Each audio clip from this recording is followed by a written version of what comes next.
Hello all, welcome to the Fetch Quest podcast, where we discuss video games and many more curiosities.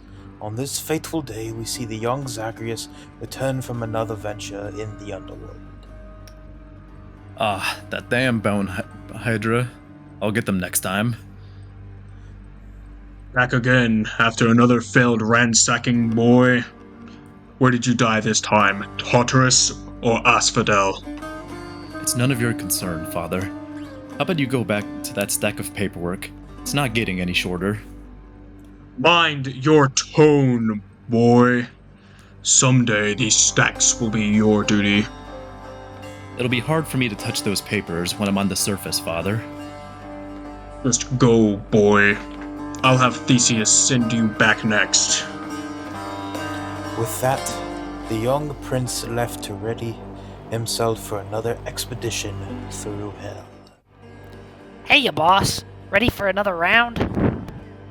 Ready as I'll ever be, Skelly. But these last couple of attempts have been rough, to say the least. You have any good ideas on how to escape? Well, I've got one, boss. But don't tell anyone I told you this. You have my word, Skelly. Well, boss, there's these old gods that apparently have knowledge on how to escape. Their names have been forgotten over time, but they were known as the Pantheon of Fetch Questia. The Pantheon of Fetch Questia? Can't say I've ever heard of them. Well, you heard it from lil' ol' me that they are your best bet for getting out of here. Go to the deepest depths of Elysium and you'll eventually run into them. Well, I suppose it couldn't hurt to find them. I've tried everything else so far. I guess it's time for me to go on a fetch quest. And with that, hello everybody, welcome back to the Fetch Quest podcast, where we talk about video games and more. I'm your host for tonight, Brewer, joined by my fellow co-host, Guy. Yo, what's good? Connor. Hello, Chad. And Liam. Hi! So boys, how are you doing today? I know this has been a very anticipated video for a while now. For the long-awaited Hades 2, we're talking about Hades 1. What are your guys' thoughts? I'm so excited. I like Hades. this game a lot. Hades is one of my favorite games of all time, at least definitely in my top 20, so I'm very excited to talk about this game. Yeah, it's a fantastic roguelike, and it definitely sticks out from the crowd with all the polish it's had. It's a very, I feel like it's a very different type of roguelike that we don't usually see. A lot of I feel like the genre is very like cut and dry now because, you know, it's pretty saturated, I'd say. Like the roguelike genre has been, people love that genre, but I feel like Hades is very different in the fact that it's like, it's more of a story game, I think, than like an actual like... It puts a lot more focus on its story instead of, you know, the roguelike. Yeah. I think other games in genre tend to have that as a bit of an afterthought, which, I mean, it's fine in the case for a lot of games, because I love Balatro, but probably doesn't need a massive story. Dude, what do you mean? The Tale of Jimbo What do you mean? Yeah. and his misadventures within the Balatroverse is one of the best stories ever told. I guess I'm wrong. Send me to the depths of Tartarus, I suppose. But, yeah, in general, we don't see a lot of roguelikes focus on story too much. They mostly just focus on the core gameplay, which is fine, but I think that's what makes Hades stand out, because not only does it have a very good story, it also just has a lot to chew on. Like, there's so much extra dialogue in the game, and the voice acting is immaculate, and the amount of voice acting is surprising as well for all the different characters in the game. Well, for sure, man. Like, Yeah. it's crazy for Supergiant Games, the people who made Hades, this isn't their first rodeo in game development. This is their fourth game, actually. So they've had experience before with other games, but I think like this game is special in the fact that like there's just a lot of effort put into it to make you immersed, and like you said, that that emphasis on the story I think is also proven by the fact that like I'm pretty sure every single bit of dialogue in this game is voiced, which is very impressive considering how much dialogue there is in this game and how much there is for even just like little interactions.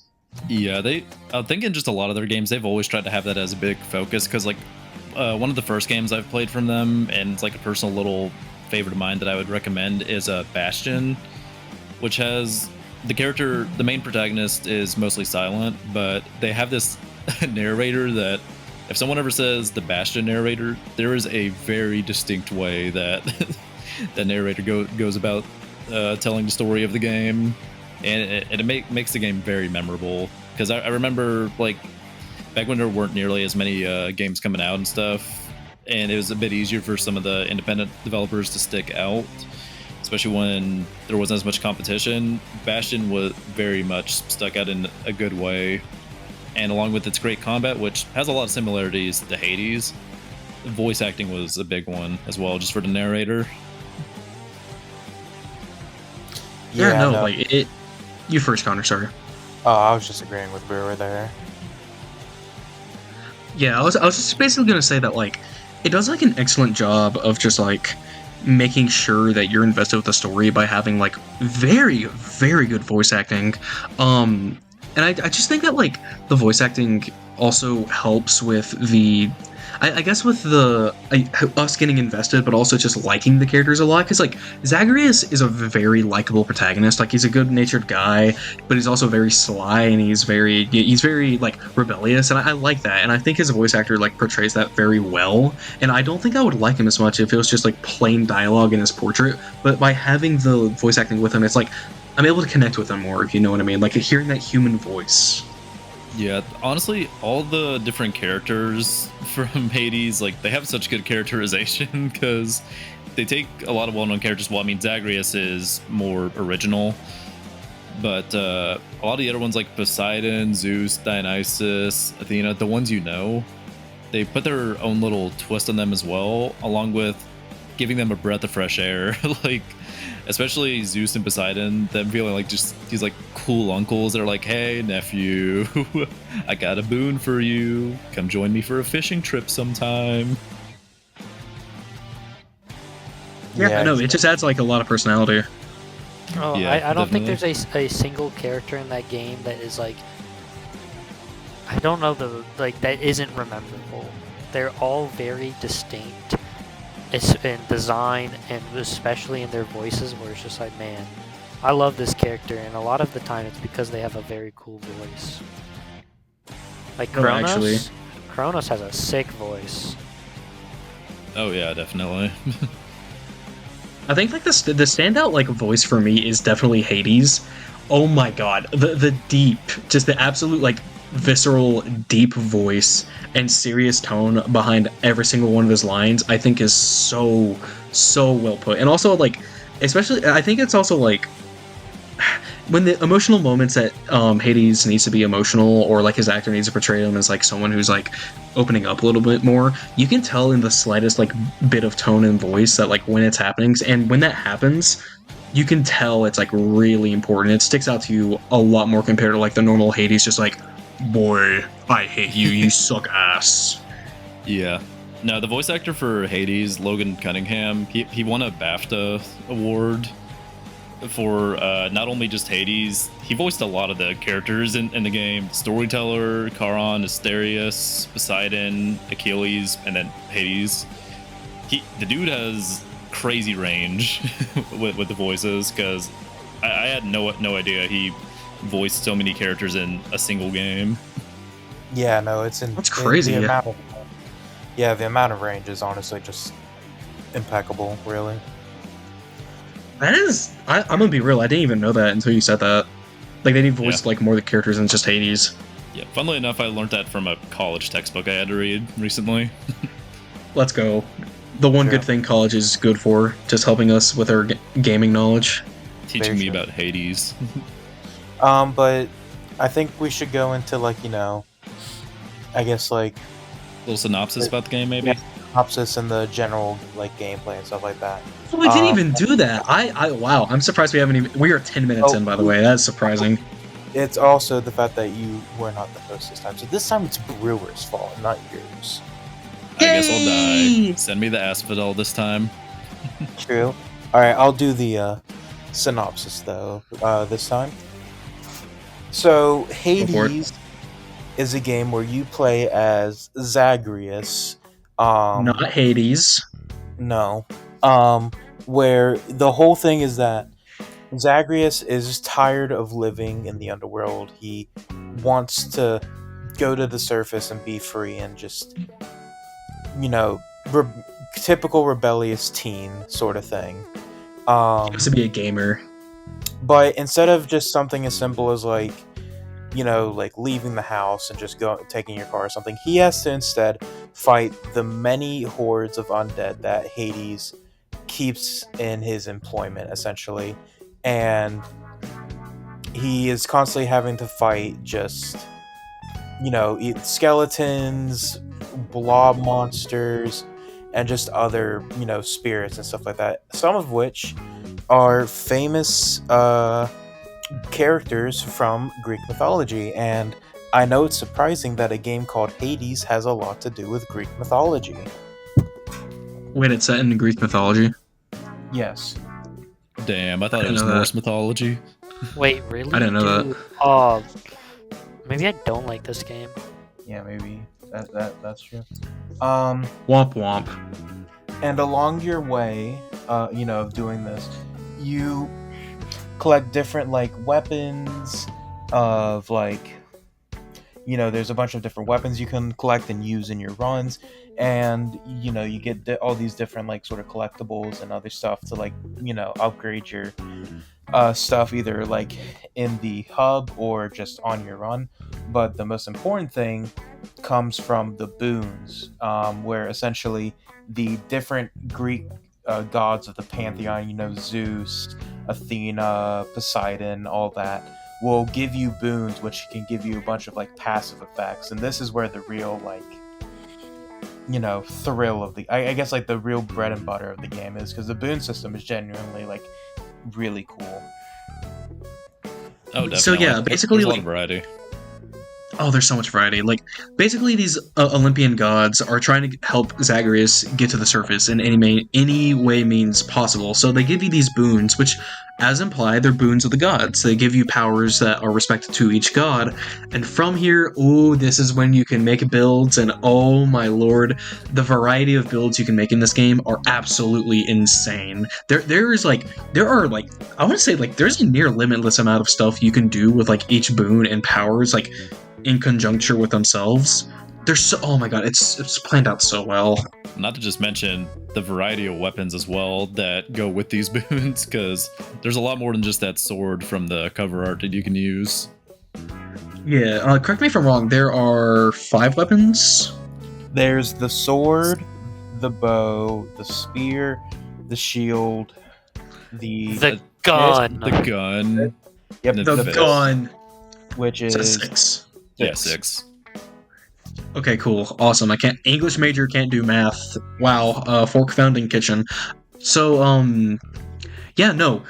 Like Brewer said, there is just more than the sword, and each weapon has such a varied moveset in terms of how they're able to work with different boons, or just their range, how fast they can go out with attacks, their specials, everything. Everything about them is completely unique. Not only that, but as you continue throughout the game, you can use some of the collectibles you get from runs, known as their keys, to unlock other aspects of the same weapon, and that comes with their own passives and own build types and everything. Some of them absolutely change the entirety of how a weapon works, and in the best way possible. I love the sword one. I'm not gonna say what it is. I don't want to spoil it because I do love the reveal of what the final ones are, but I think the sword one in particular is really fun because it does a shit ton more damage, normal attack wise, but its moveset is so much slower. So you have to be more methodical about each button press.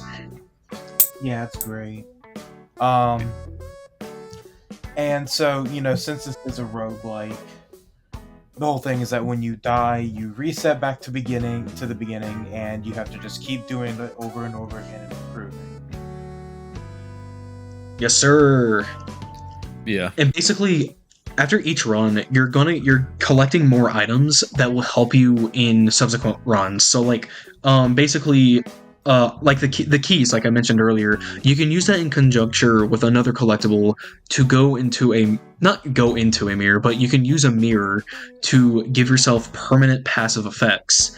One of my favorite ones from this mirror is if you apply multiple status effects on the same enemy, then your damage is going to increase by like 20 or 30%. There's one where like basic stuff where like you get higher rarity things, more loot, etc. Basically, by doing subsequent runs, not only are you improving as a player, but you're allowing yourself more options in battle.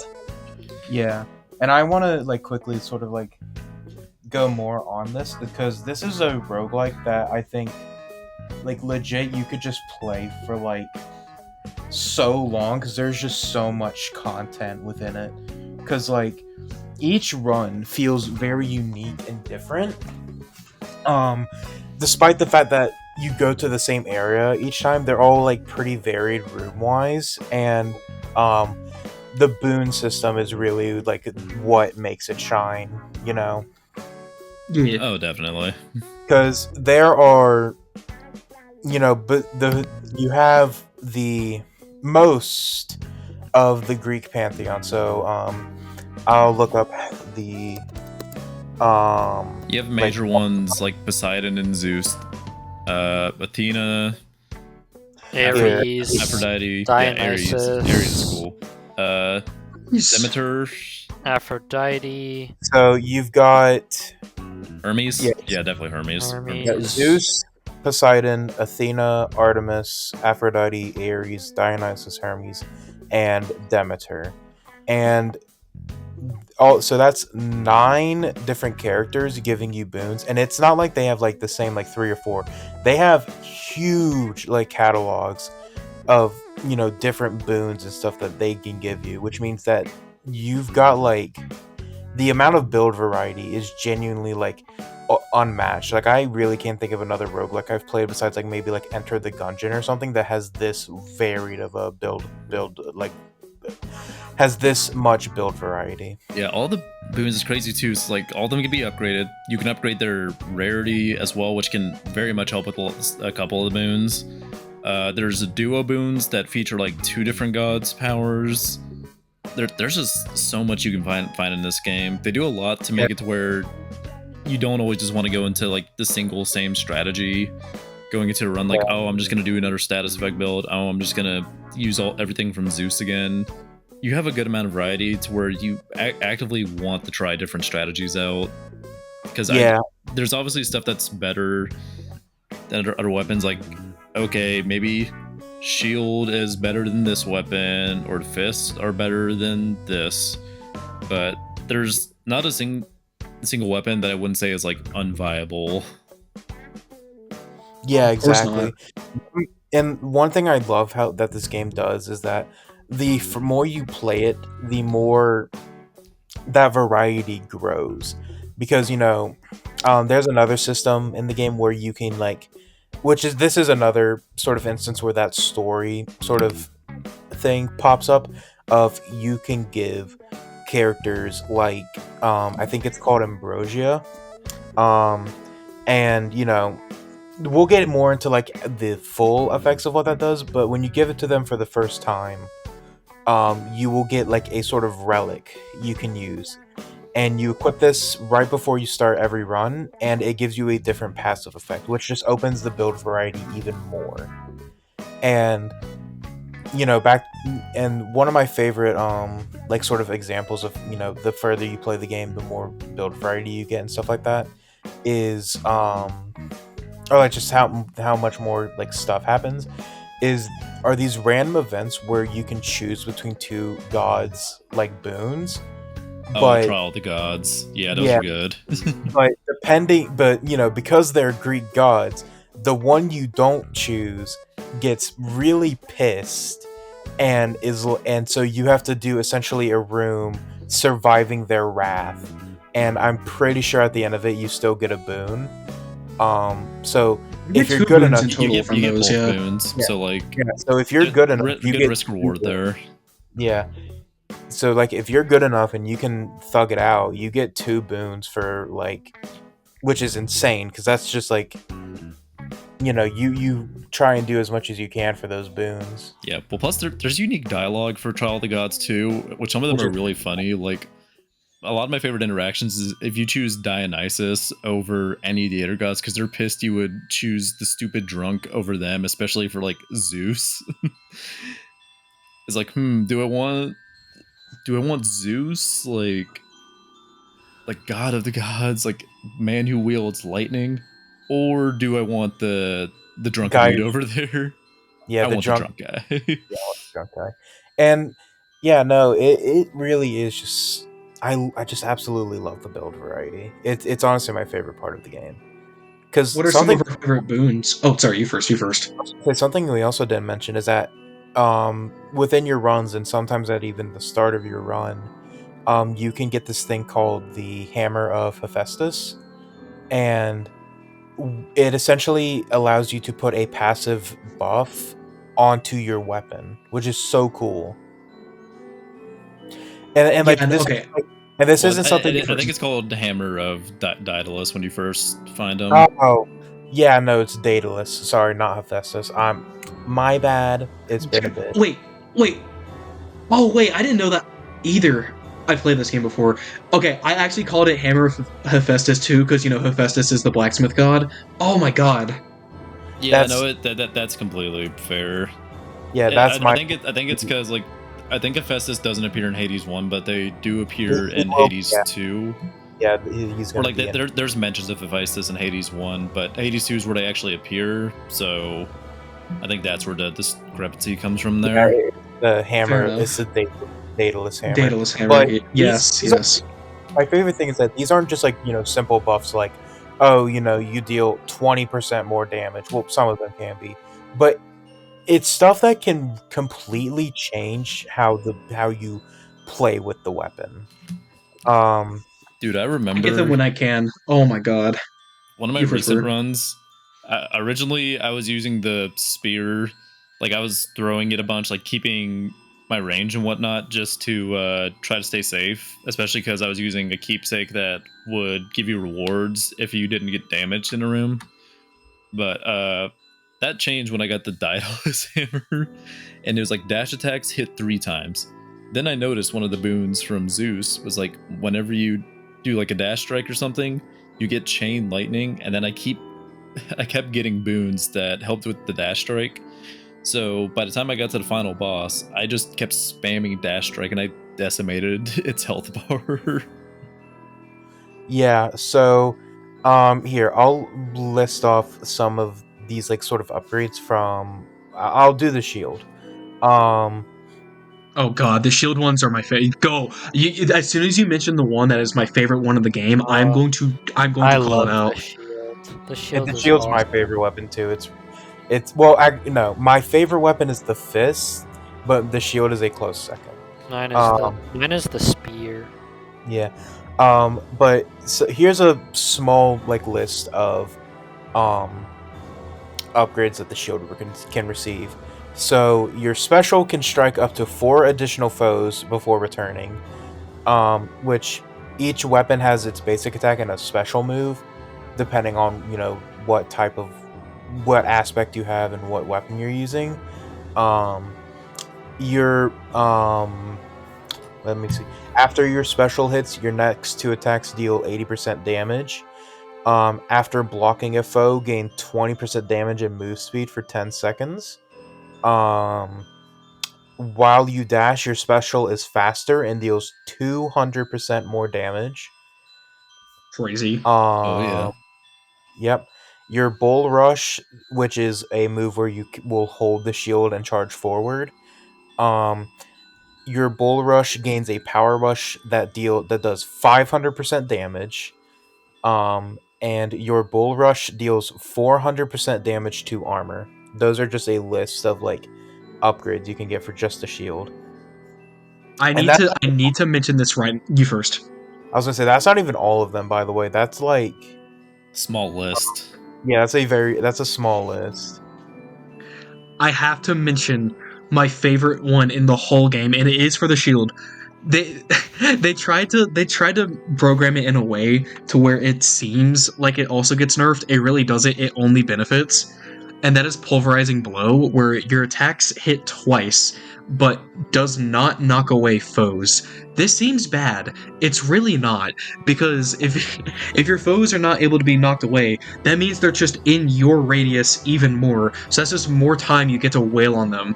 And it's not attacks that are nerfed or anyway. No, it's literally 2 base attacks at once. So boom, boom, boom. It's so broken. Oh my god, it is so good. I don't know if I've ever used that. I was a big spear only person because I was like, I'm gonna try and beat the game with one weapon mostly, and then I did, and then I started using other ones. But I thought the gun was funny, so I used the gun a lot because the gun is funny. What do you mean he gets a gun? Yeah, something I will also coded. say that I really like about this game is just the amount of which I think that we can sort of transition into this topic now of just the influence of Greek mythology and stuff like that. But before we get into that, something I absolutely love about this game is just references to other myths and mythologies in the world. We're not going to spoil what any of them are, but a lot of the weapons, their some of their aspects are referenced to other mythologies. Other mythologies. God, I really wish I could talk about them, but I will say I like this team's take on Greek mythology because the way they interpreted it isn't just Greek and their religion, their view on how the world works. They took it as all these gods and stuff. All this applies to the whole world, which meant they made a lot of changes. A lot of the gods, they gave them different races as well. Like Athena, Dionysus are black. Hermes is Asian. And then there's a lot of different changes with the gods we can go over, and a bunch of other characters. But they made the cast very diverse, and they made it that way because they wanted to represent this is how Greek mythology would be if this applied to these gods, had influence over the entire world, not just Greek, Yeah, exactly. Which also meant that some of the stories and heroes that they mentioned that we won't spoil, that they're still here, but now they have a new take on them if they were in the Greek mythology instead of another one. Yeah, no. And I'm really excited to see how that sort of if that comes back, or how that's applied in Hades 2. Oh yeah, definitely. More characters there's a lot about more the game. creative freedom. And it means that we get even more hot people. True. Aphrodite, please, just a minute, please. All right, with who? Tier list time. Top 10 hottest Aphrodite. Hades characters go. Aphrodite. Let's let Connor do this. Aphrodite's such a boring one. Give me Nemesis. Spoiler, number 1, Skelly. Oh my god, yeah, dude, it's insane. Okay, if anybody knows what I'm talking about, Connor, you know Nemesis from Hades 2, right? Yeah, I've seen Nemesis from Hades 2. Don't worry, Liam. I'm on your side here. Okay, Liam, I've seen what Nemesis looks like. Do you want to be stepped on by Nemesis? Just be honest. I won't judge. No, but I wouldn't mind. I'm not particular. If she doesn't, I'm okay. But if she does, I would not at all be offended in any way. So what I'm saying is, yes, I do want that. Most long-winded yes I've ever heard. Listen, I had to play it up, but in reality, you have to cover his bases, bro. I had to make it seem like it wasn't exactly what I wanted, but it was exactly what I wanted. Yeah, I'm really glad that they with how the designs are in both this game and the second game. Oh yeah, the designs are amazing. Obviously they're all very attractive, but they're also just really good designs on their own. To only talk about Hades 1, some of my favorite designs are definitely I love Poseidon's design. I think he looks so cool. Poseidon is definitely one of the best ones. He definitely is. I like Demeter's design a lot. I think like it really like leans into like that motherly feel, especially since like she does play a pretty important role in terms of like being Persephone's mother. Yeah, Oh, obviously I would Hades like the to talk about main my favorite one then. Hades being the main he's sort of a very important character. His design is absolutely stunning. What's your Chaos. favorite one? Chaos is absolutely incredible. Chaos is Oh, really Chaos well is done. good. Yeah. Yeah. Chaos, and then for no particular reason, I think Nyx has an amazing design. Yeah, for She's totally hot. no. She's Nyx hot. is really She's good. hot. She's hot. But I think for Yeah. me, I don't think there's a bad design. Let's be real. I There really really don't isn't. either. I think I really like Dionysus. Like he just seems really chill, especially because he's always drunk. And then I love Cerberus. they turned the fearsome hellhound into a good boy that you can pet in the game.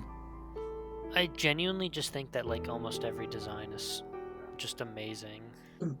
Well, you kind of expect them to be good too, especially since like we're going to be looking at their portraits and talking to them a lot throughout the game. So there is like a level of like I do expect it to look good, which they absolutely floored in terms of Yeah, like expectations and like yeah. yeah, something to talk about Hades 2 a bit again. Something I'm very excited to see is like how, because it's obviously a sequel, is how these designs get interpreted and like changed in with the context of the second game. Um, and for example, a design change that I really like is the new Chaos design, which has been known for a bit. Like Oh yeah, I've seen the new Chaos design. It does look pretty good. Definitely. Yeah, and so I'm just so excited to like see how this team sort of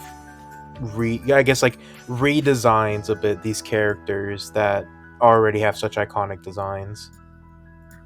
Yeah, no, like it is like really interesting to see like these unique interpretations of Greek gods because like these are figures that like we have known about for like our entire lives. So it really is just like really fun to see like this pantheon of characters that we've known throughout our entire lives be interpreted in such a way that makes so much visual sense, but such like I want to say clarity and also just appeal.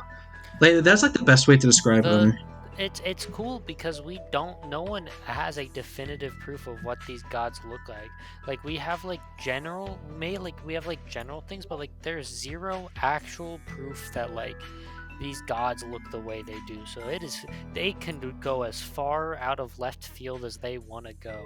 They could make Zeus a twink and you'd go like, okay, I can maybe it works. And they just decided to go and make them like really cool, really unique. I don't think like all the gods look like, man, I could see how like Ares would look like how he does because he looks like they went hard on the designs. Yeah, Even you like get It's kind of how crazy even to. outside of the gods, like some of like the NPCs that you can like see in the actual like while you're like roaming around The um palace. the palace or like Or House of Hades. Thanatos, Sisyphus, Achilles is really good. Achilles is okay, one of my favorite designs, and what this is also just because like Charon. I'm sorry, I needed to say Charon. Charon is amazing. I love Charon. Dude, I loved it when Charon went whenever I talked to him. True. Um, but one of my favorite designs, that I think, like, and this is also just because I love the character in mythology in both this game, is Orpheus's design, because like it's just so unique, but also just like it really fits what that character is.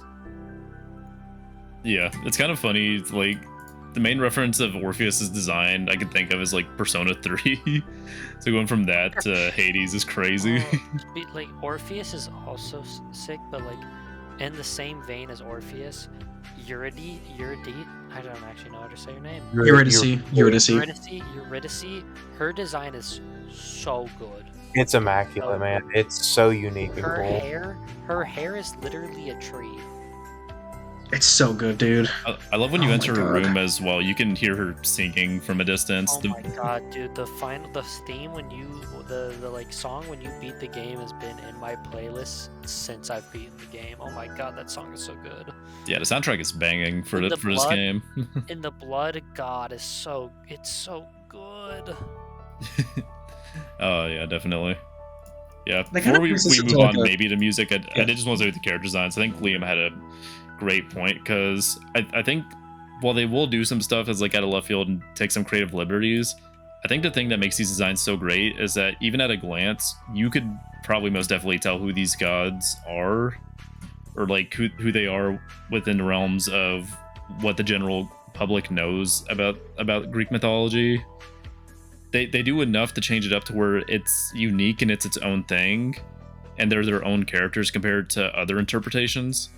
But they have that perfect balance to where it's their own and it still respects the original source material.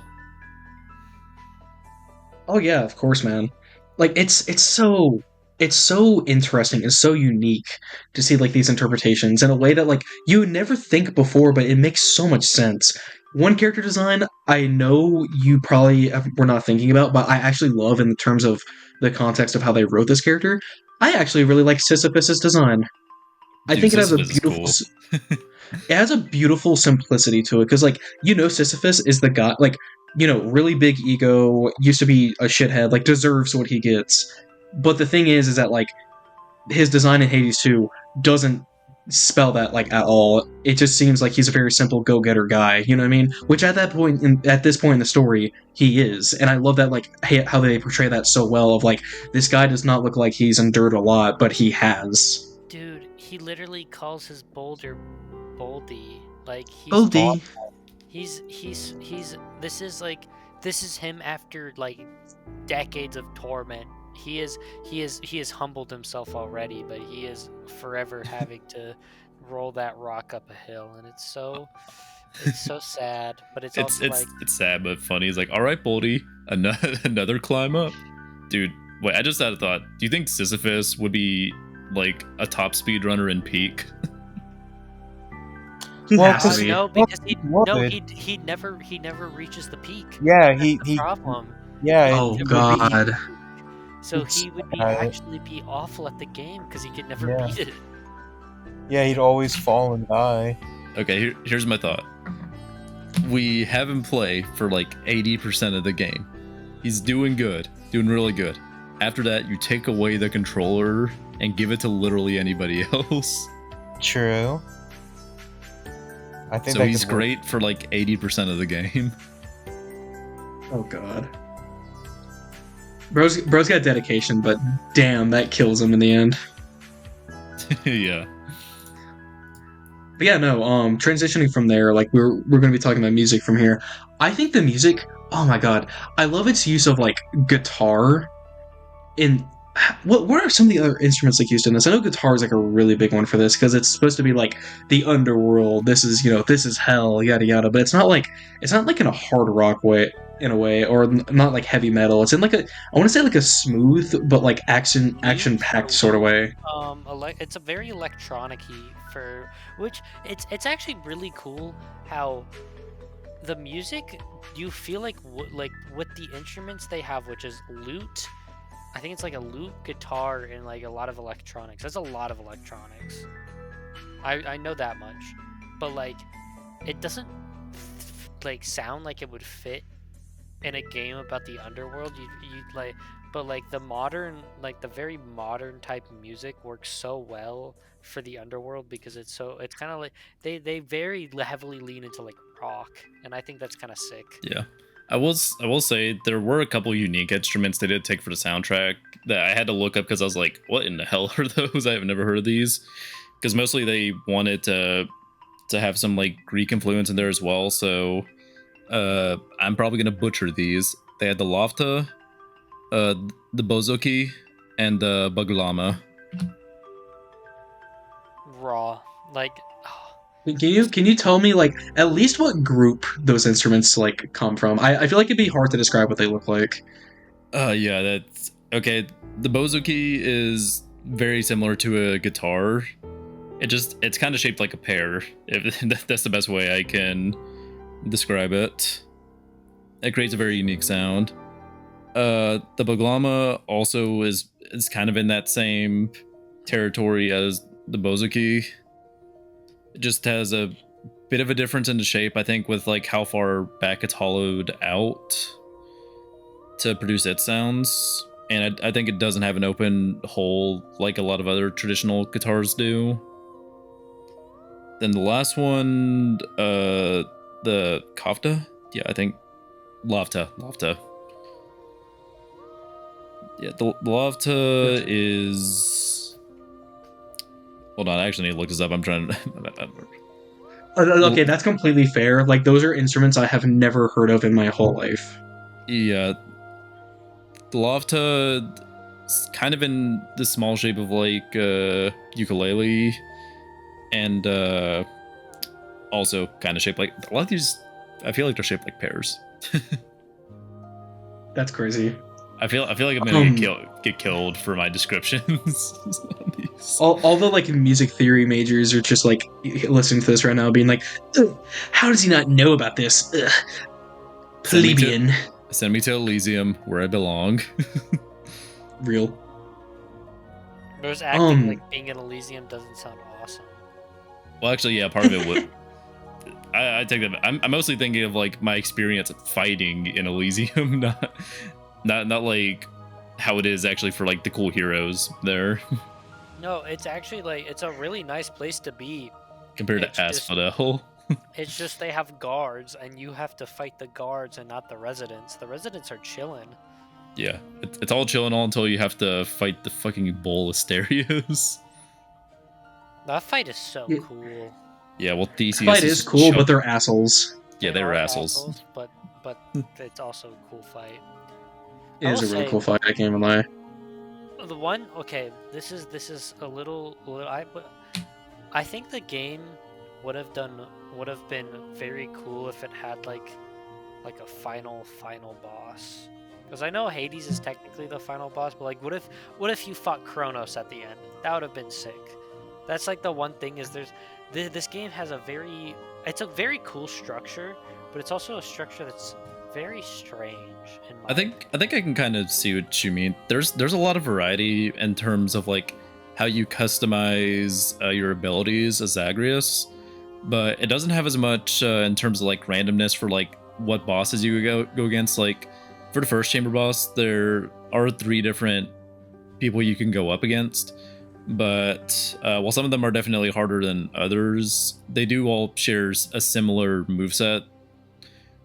I know the second boss can have some variations, but it's still also very similar.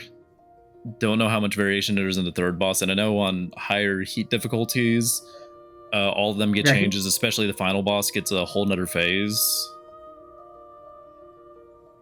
Yeah, no, that final boss, especially with heat applied, is evil. Oh my god, that boss is so hard. Jesus Christ. Yeah, I mean, it's fitting for the character because, yeah, he's an asshole, but damn.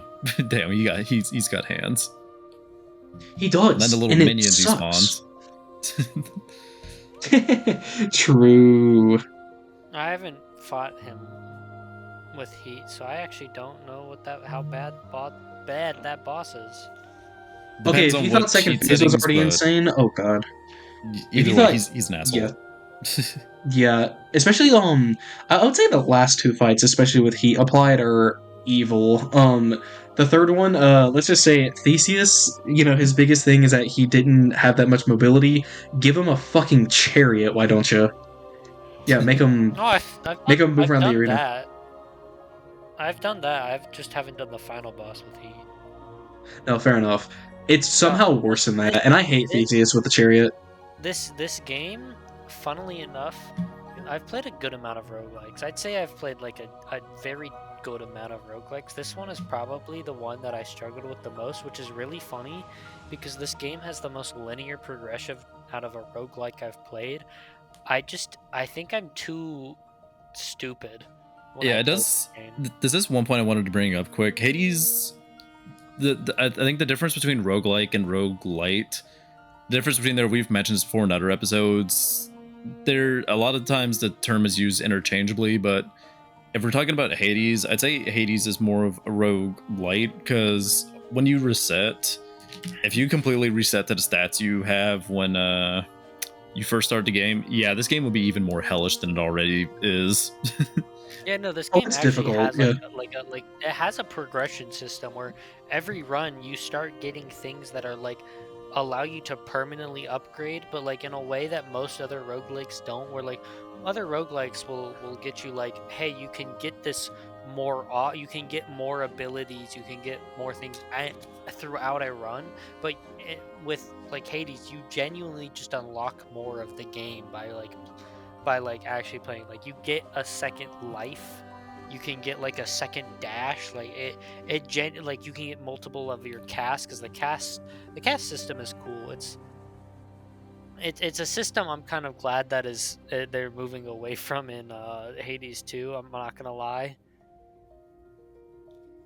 because Yeah. I think the cast was a little niche in a lot of runs where it was just like, why use it whenever you could just do something else. Like there definitely builds around a cast, but like I just feel like it was a little awkward to use.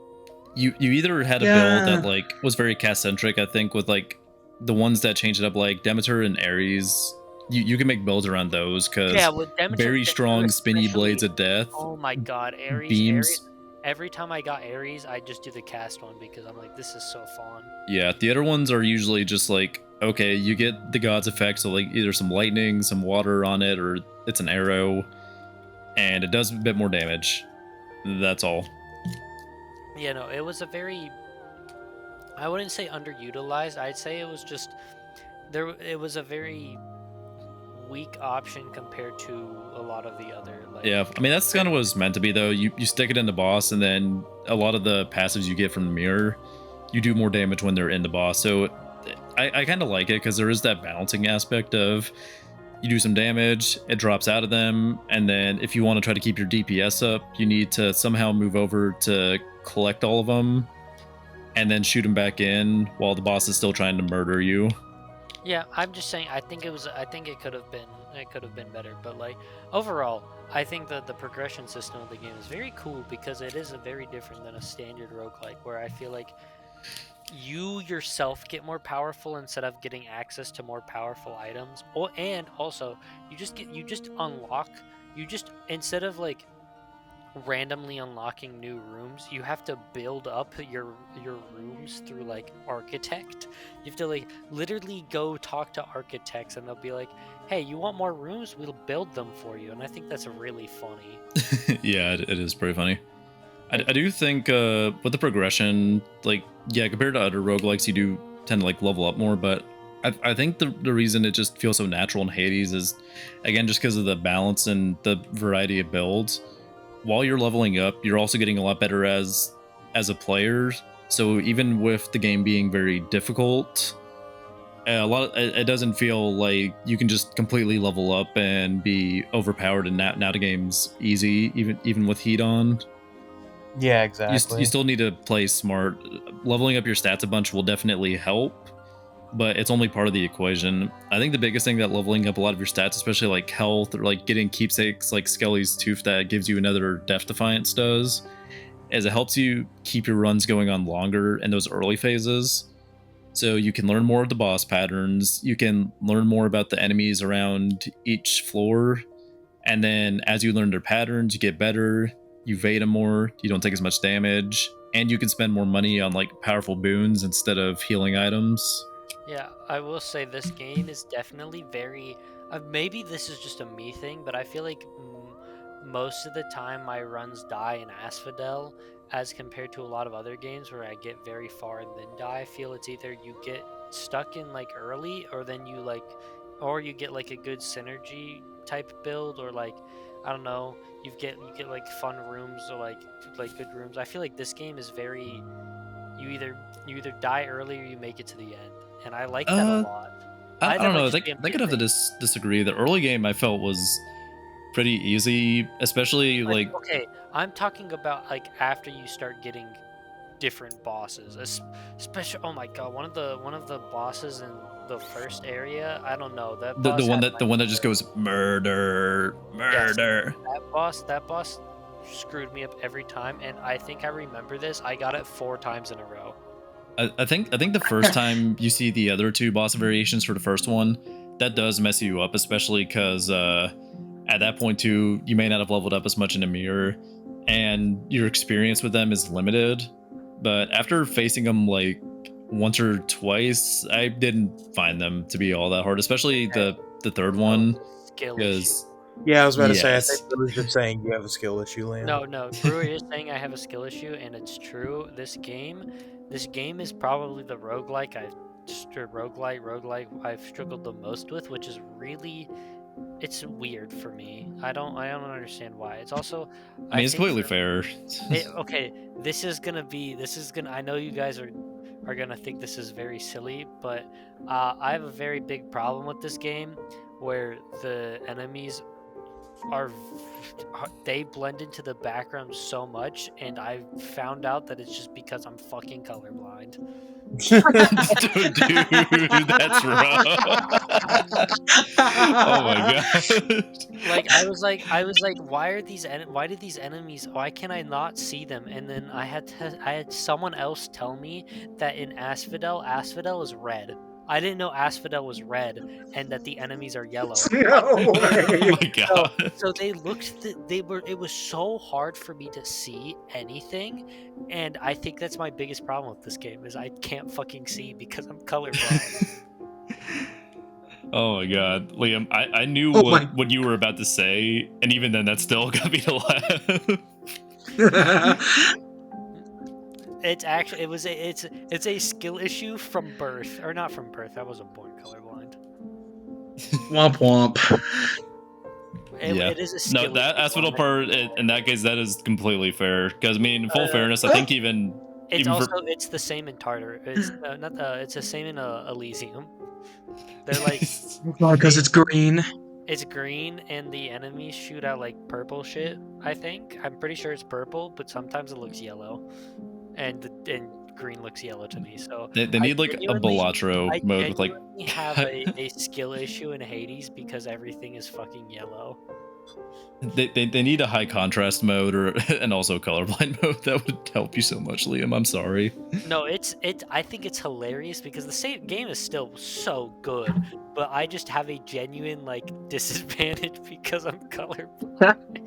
The thing, it wasn't your skill as a player; it's your eyesight that you can't control. It's my skill as a human. Oh my god, the irreversible nerf that he has. Oh my god. Poor Liam. It's okay. I will deal with it in however way I learn. I don't know. Do they have some accessibility options in the menu? It hasn't helped me too much. I'll be honest. I'm hoping Hades 2 color scheme helps me out a little more. Yeah, maybe. I don't know. If you played on PC, maybe you could use some mods to help. Or just wait for Hades 2. I played it on. I play it on Switch, so that might have helped, but it's too late now. I'm probably not gonna buy the game again unless it's like less than $10. I mean, it is really cheap right now for the release of Hades 2. As of the time of this recording, it is $6. Oh my goodness, it's $6. Well, hey, look at that! It's $6. Oh wow! Hey. Yeah. Guys, it's conveniently my birthday. Wait, what? It's your birthday? It's my birthday. Awesome. Wait, what do you mean it's your birthday? It's actually my birthday. You're kidding. I'm not actually. Dude, that's crazy. Guys, did you know for your it's also my birthday? I know I already own Hades 1, so hey guy, help a brother out. Hey guy, guess what? That's insane. It's also my birthday, guys, so it sounds like you gotta pay up. Dude, yeah, guy, where's my birthday present? Hold on. I'm saying this mid-recording. I just bought us Hades on our Steam family. Wait. I will say, make sure you didn't get the original soundtrack version, because I already have the Oh my soundtrack god. in her You thing literally bought Hades. That's so funny. I just bought Hades. for $6. Yeah, Yes, sir. I got the physical on PS4 Oh and my it actually came with they a have download code for the soundtrack. you So actually just showed me that they have a 5 years anniversary mix for In the Blood. And also Hades 2 is only $30. This really is Year of the Indie. Holy shit. dude, they also have a crazy bundle, super giant bundle, $88 for like all their games and soundtracks. That's cool and all. I just bought it for $6 mid recording. That's crazy, bro. It is credit card ready. Damn straight I did. He's like, I need to give them my money. I need to give Supergiant my money, so Hades 3 is awesome! I'm actually so excited for Hades 2. It's gonna be so fun. Yeah, no, I think, like, I guess this is kind of leading into, like, some of our, like, not really closing thoughts, but, like, near the end of the video stuff. I think that, like, Hades 1 had such a strong, like, start as, like, this, again, this isn't their first project, but in terms of, like, a roguelike a roguelike based in mythology, They've it, been releasing god dang, for Yeah, no, years. honestly, they have a really solid catalog of games. Like they don't have a lot released, which makes sense for a smaller team. But what they have is like gold. Like their first game, Bastion, dude, I love that game. That game's amazing. Okay, I've never played it, but I have listened to the soundtrack of that game. I don't Dude, remember the when. ending theme of that game is genuinely Oh my beautiful. god! Wait, what's it called? Let me. I'm gonna. Okay, while you guys are I talking, I kind of don't want to say it because it is a bit of a spoiler. So I will say it's a short game. I would recommend you guys and also you audience play the game. It's very good. hey bro, conveniently it's my birthday. What about my birthday, guy? You gonna get I anything got for you my Hades birthday? just No, now. I don't have a. You got I yourself don't. 80s. I don't have. It's not. It wasn't Bastion. It's their other game, Transistor. Transistor. Is that what Yeah, it's called? Yeah. that's the game they made after. Yeah, that I also have listened to this. I think that was the game I listened to the soundtrack for, and Yeah. it was so good. Personally, I'm more of a fan But of yeah. Bastion, but Transistor does have a lot of really cool aspects. You've just played all of the Supergiant games now? No, there's another one called Pyre. Have you not I played- haven't ever touched played that one. Pyre? I'm actually not too familiar with it. Dude, Hades, they haven't released Hades 2 is their most expensive game, which is awesome. It was pretty awesome, and like, I mean, it makes sense because like I know this game has been in development for a while because they announced it like a while back, and it's been in early access for a while. Like, and they just kept adding more and more. Yeah, no, I'm so excited for this game because the main character looks cool. All of the gods they like are adding look cool. There have some returning characters that like have gotten like very big design changes. And even though I love the original Chaos design, I think the new one is also very cool. Yeah, no, definitely. I'm really excited to see where this I goes. already know I prefer the old Chaos design because it's more like I say ethereal, but like it's still a very cool. It's such a cool looking game. It's the art style of that game is so good, and I really hope that there's not another roguelike out there that completely emulated or that completely stole the design and then made a shit game. I'm not talking about any game in particular, by the way. Oh god. I don't know if Man. you've ever heard of Wizard of Legend, but it was the first game was a very good game, and then they made a sequel which was utter shit and just ripped off of Hades 2 art style completely. Dude, the downfall is crazy okay. because Wizard of Legend 1 was a really good game and a really good such a roguelike. It was probably the hardest roguelike I've ever played. I said that was with Hades, but with like Wizard of Legend, it was genuinely just so fast paced that it was just such a hard game. Did But, it like, all? Why Did it is also it- have enemies that blended into the background? No, that one was a genuine just like I wasn't good enough to beat it. Was that entire game just red, green, and yellow? Is that why you struggled so much? No, it was you would literally became the avatar, and it was awesome. It was a really good game. Oh my god, I kind of want to play it again. I have it. Anyways, sorry, I got off topic. What were we talking about? Hades 2? Hades 2 looks so good. I'm so excited. I don't think any of us have played early access of it, so we're all just Have gonna play not it. no. We're all gonna. I I'm have guessing not, no. we're all gonna play it on like the same time. Let's see if they add a colorblind mode for me, because otherwise, I think you guys are all gonna beat the game well before I do. You just No, gotta no. Imagine they do this, Liam. So they have the colorblind mode, but after you beat the game, they have in the heat setting for just for you to turn the colorblind mode off. That's my. You guys have to deal with harder bosses. I just have to. They just take the mode off, and I have to deal with the game at like regular color. That or It'd if probably they be wanted harder, to, let's be real. if they wanted to equalize the playing field, they could just make a black and white mode for everybody that's a part of the heat settings. I'm hoping that this game adds like a super boss. That's my one like wish list for the second game, because Oh the, yeah, the first game sort of is, like the first game is so cool, but I think a super boss would be awesome. Like a Gungeons.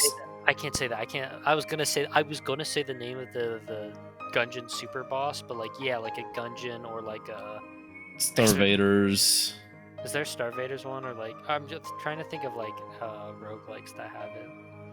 Like Wizard of Legend. Wizard of Legend.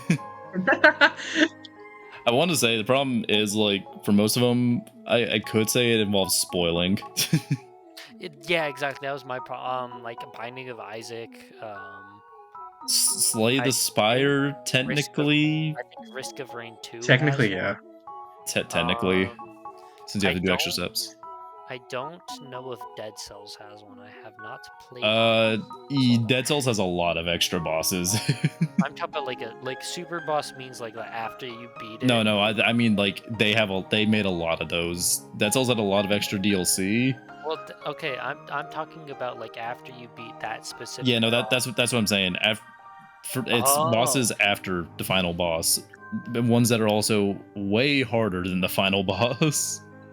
Oh yeah, my well, god. Dead Cells is an ongoing game that's been going on for a.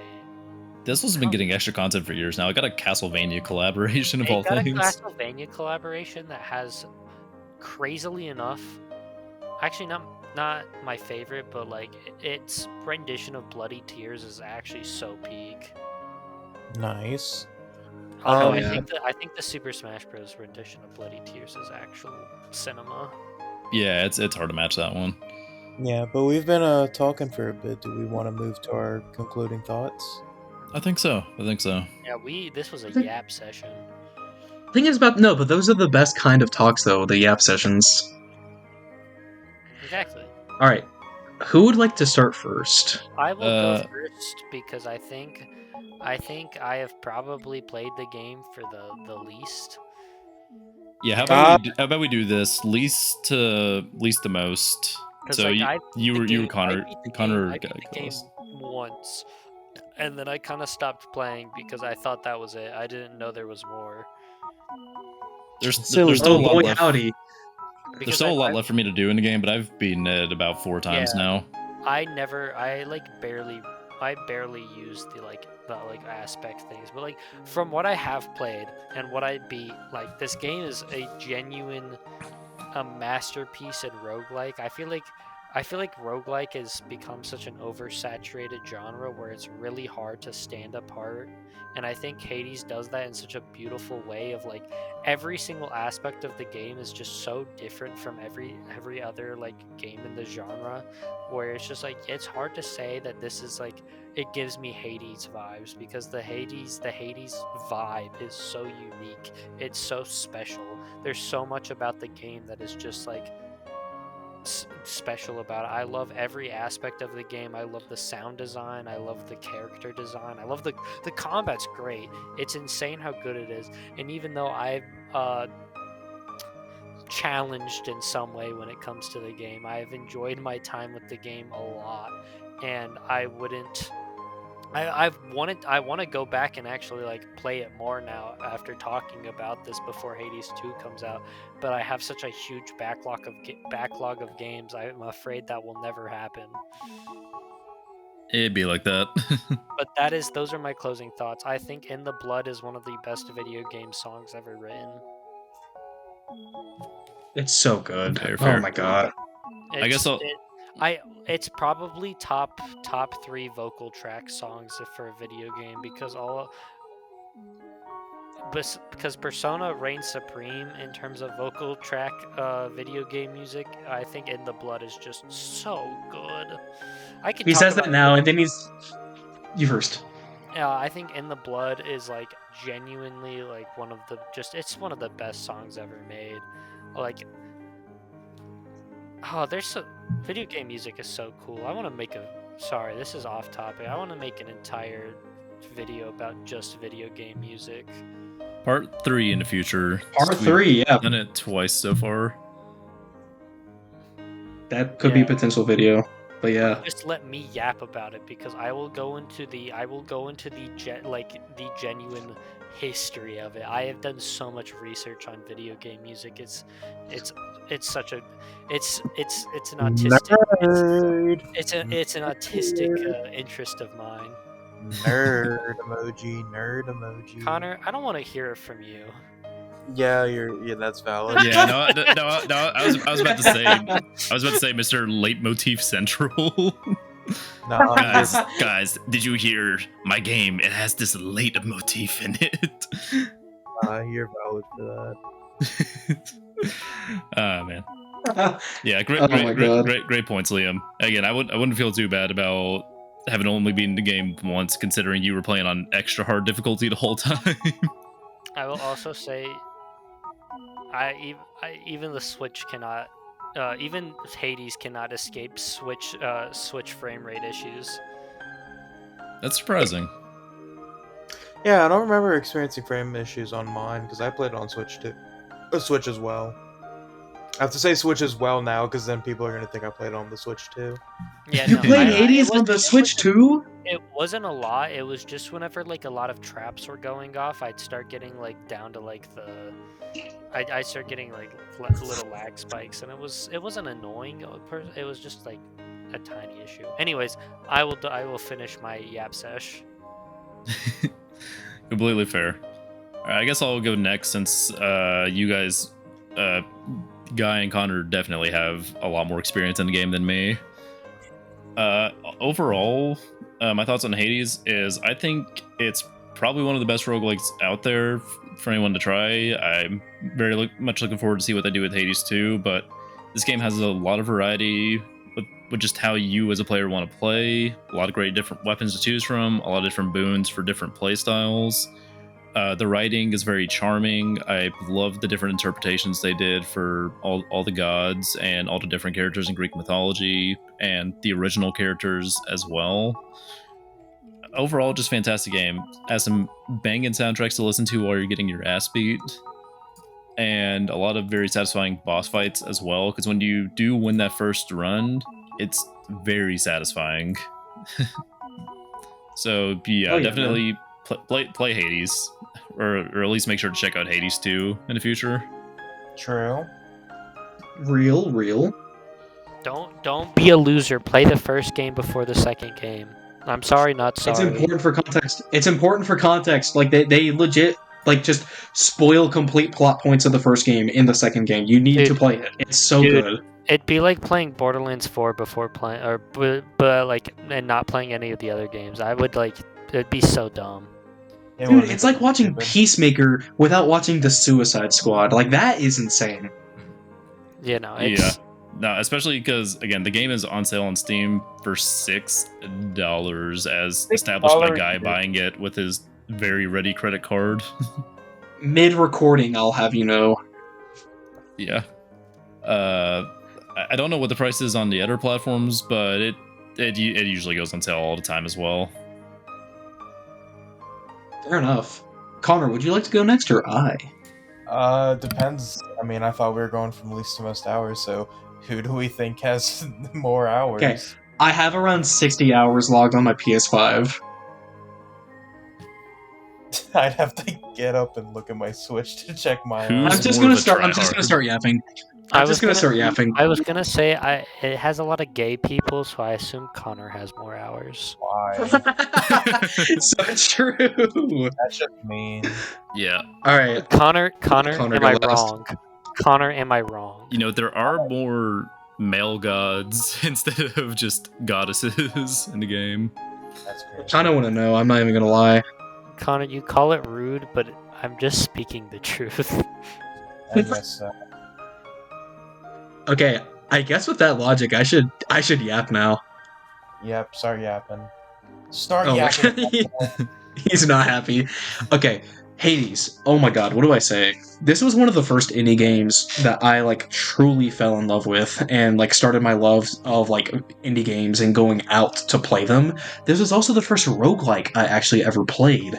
Um for context, when I first started playing this game, it had just been ported to PlayStation and Xbox because it was previously only on PC and the Switch. And I noticed it was on Game Pass. I was like, okay, this was a Game of the Year contender in 2020.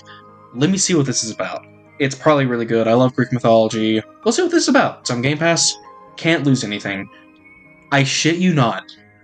I played for 2 hours, fell in love with it, but my controller was fucking up. Like this was before I got a Series S, and my controller was messing up.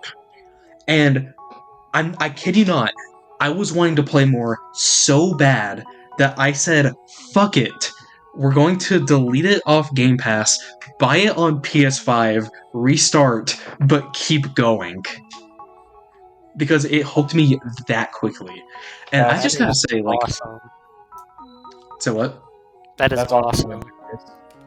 That's what's Yeah, awesome. no, this was back when I was in high school, and that's when money was more available. But yeah, no, I fell in love with this game instantly. I thought Zagreus was such a compelling protagonist. I love the story that was being told. The humor was top notch, and this was just one of the games that made me realize, damn, indie games really just have the potential to outdo AAA gaming in a way that AAA gaming just can't do anymore. And it's not my favorite indie game, I'll say that. There is a very clear like indie game that we will talk about later this year. But I will say this is definitely one of my favorite games of all time. If I were to put it on like the list, it'd be in the top 20 area. I think this is a once in a lifetime roguelike that just hasn't been replicated by other studios in terms of its charm, its humor, the story, the combat, all equally working in tandem in a way that I've just never seen a game of this nature do until Hades 2, which is releasing soon. But yeah, no, I pick up this game. It's cheap. It is worth it. There are dozens upon dozens of hours of content from this game. You're going to get your money's worth. It is so worth it. Awesome, I agree. man. I agree. I guess now that means it is my turn. And my story is honestly a lot, very similar to Guy's. This is one of the first. Did you buy it on PS5 and then go on Switch? No, I only had it on Switch. But this was one of the first indie games I ever played. It was also the first roguelike I ever played. And, I think it was a great introduction to the genre, and much like Guy, I absolutely fell in love with it. The art style, the music, the gameplay especially was just all so good. And I just, really, I just played so much, got really good at it, and just kept playing, even after, I quote beat the game, beat the main story. I just kept playing every now and then, and I think I'm very excited for Hades 2. I've been looking forward to it ever since I beat the game in 2020, and I just really think that Supergiant Games has created something special with this series, and I can't wait to see how Hades 2 builds upon the ideas and concepts in Hades 1. Definitely. Oh, yeah, man. Hell yeah. Yep. I think with that, though, I think we've all said our piece about Hades, and now we're just getting ready for Hades 2 to finally come out. Which happens Yes, sir, on we the are. 5th of September.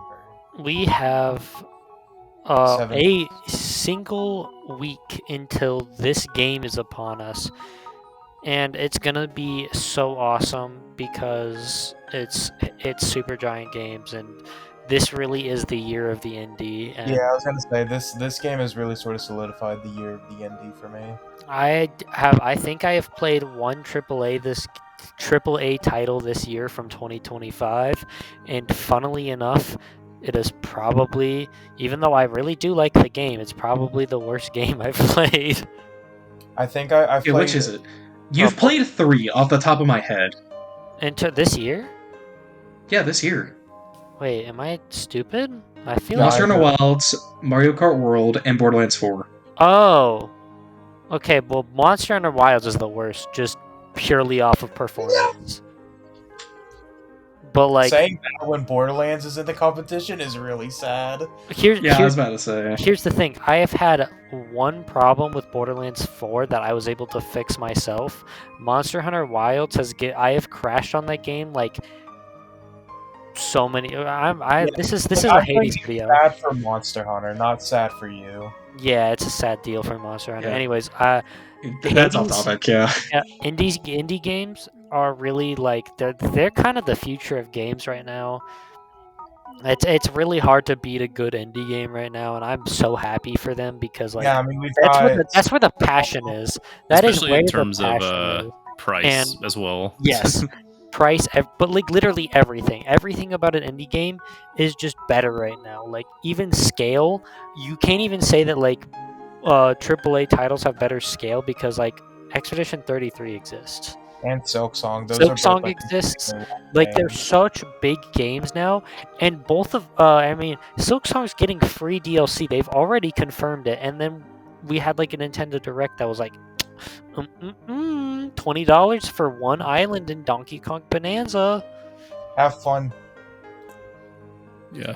With Even a if someone worse- do 100%ed Donkey Kong Bonanza, I am not paying $20 for that. Yeah, someone else who also no, has dude. one. If you want to play a roguelike, don't spend $20 on Donkey Kong Bonanza. Spend Yeah, $30 on Hades Thir- 2. spend $30 on Hades 2 when it releases September 25th, Exactly. 2025. Real. Yep. Think with But, that though. I think with that, yeah, I think it's time to end this video. I sure hope in like 1,000 years we help Zagreus escape from the underworld, you know? When we are all dead in the underworld, we will help him out, Yeah. Real as fuck. or we'll be stuck in the line to talk to Hades to find where we're gonna go. Nah. Or knowing Guy, he'll probably try to rage bait Hades and he'll get stuck pushing a boulder like Sisyphus. Yeah. I have my domain over you, you putrid soul. Nuh-uh. I would rage bait him. I would be the kind of guy to do that. But yeah, You no. would rage With that being bait said, anyone. You would try to rage bait a person holding a gun to your head. You would go to the Mexican cartel and go, I bet Goku would hate you, and they'd actually like chop you into pieces. hey, look. All I'm gonna say, it's worth a shot. But with that being said, thank you guys so much for watching today's episode on Hades. If you like this kind of content and you want to see more of it, please hit that like and subscribe button. And if you want to talk about what your favorite part of Hades is, and if you're excited for Hades 2, please talk in the comment section below. But with that being said, guys, thank you so much for watching this episode on Hades. We've been Fetch Quest, and we'll catch you later. See ya! Bye everybody. Bye-bye.